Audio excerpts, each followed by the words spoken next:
Paul, tell us, what have you got today to talk about? You mentioned Amazon Q. I'm excited to see what you can do with it. Yes, what goodies do I have? So we're going to do a little demonstration of Amazon Q. It's a generative AI-powered assistant designed to help business employees become more efficient. Now, there are a few versions of Q. So the version I'm going to demo today is the business version, Amazon Q for Business. And so if we there we go. If we segue to my screen, you'll see we're on the demo screen. Wonderful. I will share the link showing the different versions. You can see your business is the one we're focused on, but we do have other versions here. So let me quickly share that in the chat, and then we'll move straight to that demo screen. So what you'll see here is that you can build an application. That's the first step. And the application is really simple.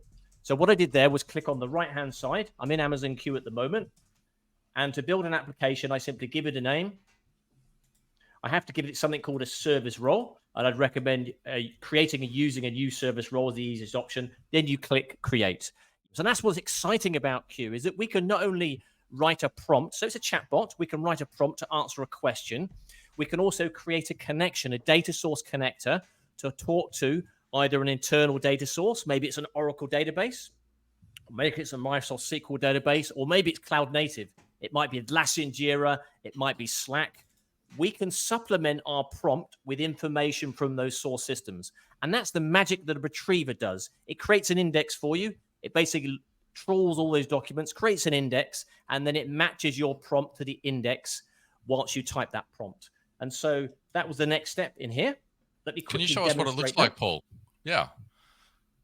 Sure. I was going to show you how to add data source. Let's move straight to the demo, right? So what you're going to see in a moment is that same chatbot. You're on the left, you're going to see some pre-prepared conversations. For the sake of time, I'll just show you some of the pre-prepared conversations. Now, if anybody's got any questions they want to ask of training and certification, feel free to pop that in the chat and we can try that. Unfortunately, here we go. Let's check we're in the right app. Here we go. Very simple question. What courses can I take that will help me learn about generative AI? This is one that I did yesterday, and it's listed out. Here are the courses that can help. And what's really important is it's showing you the sources as well.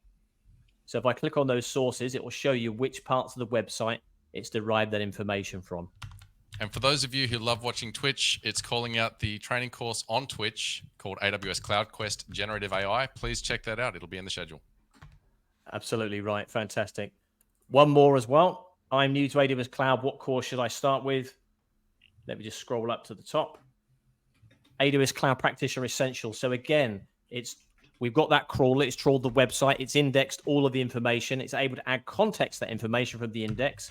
And it's able to answer that question correctly and also cite the sources. So the Cloud Practitioner Essentials course is our starter course for those wanting to get into a cloud, which leads to the AWS Cloud Practitioner Certification. So highly recommend that.